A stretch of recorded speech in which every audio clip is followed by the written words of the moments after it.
Some things one can see for oneself. Other things depend on the telling of the tale. Howdy! I am giving you a quick overview of Education 121 Multicultural Children's Literature. Here's the course description.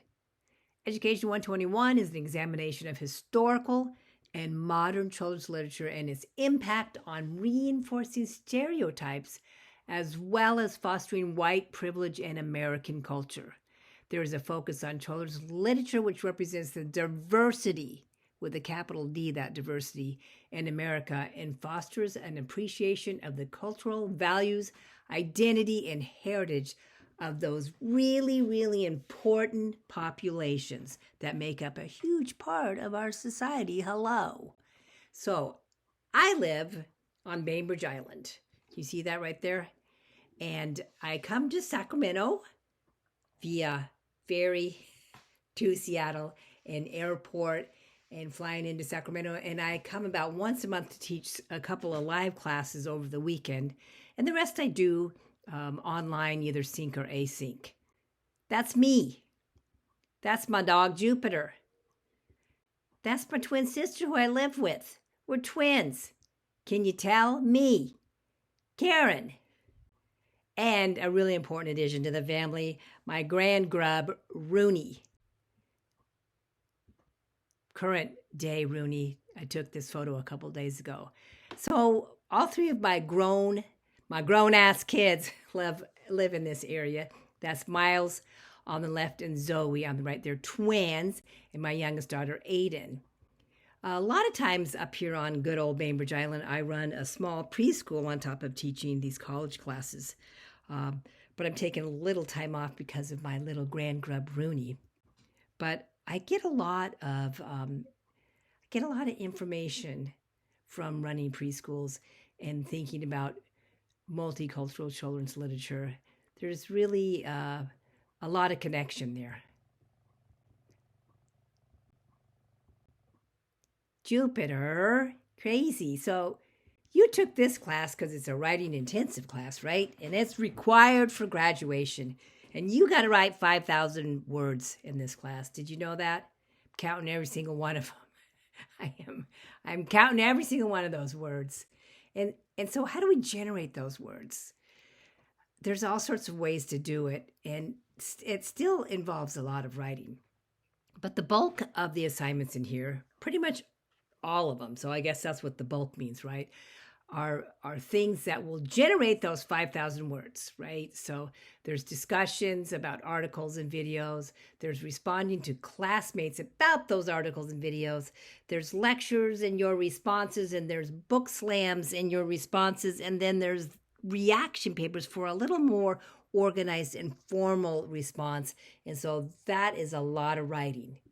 But I'm here because I love the subject matter, children's books, and specifically diverse children's books, because there's a lot of reasons why it really matters to be represented in the world and to have books that reflect you in this world. And we're going to talk about it a ton, or I guess I'm going to talk at you about it a ton in this class, because I just think this is just crazy, right? Books have the power to shape and shift how children view the world, and you might already have a sense of that. And I'm going to tell you more, so much more about why it's so important that we make sure that all the children in our society are reflected in the media, and specifically the literature of children's books. So we're going to talk about a lot of really good books. And I'm going to talk about some kind of bad books too that you kind of might think are great big books, great big book, beautiful, great big, wonderful books. And I hope I don't burst your bubble with some of it, but some of them gotta go. And then we're going to talk about some almost great books that could be a little bit better if they just switched up a few things. And we're going to show all sorts of ways how we can infuse our libraries, our classrooms, our children's books at home with books that really reflect a part of them. I got to warn you, though, even though we're talking about children's books, there's some controversy involved in how I approach this class, and you'll get a pretty clear picture of that with some of the articles that you're reading and some of the things that we do in here. Because we ain't talking about fun with Dick and Jane. We're going to disrupt some of the conversations about books, and I'm going to present the idea that children's books can be viewed as a radical act, right? They are here for a purpose. Good, diverse children's books can help change the world, can help save the world as far as I'm concerned. And I really mean that too. So come join me. Come on down the rabbit hole. That's from Alice in Wonderland, if anyone knows that book. It's a crazy book still. So come on down and join Jupiter. Do you see her way down there at the end of the trail? And join me. Come on in and let's talk about children's books. I'm pretty excited about this topic. I guess you can maybe already tell that, but I'm happy that you're here, and I hope you really enjoy parts of this class. If not all, maybe parts. You will, because it's fabulous, okay?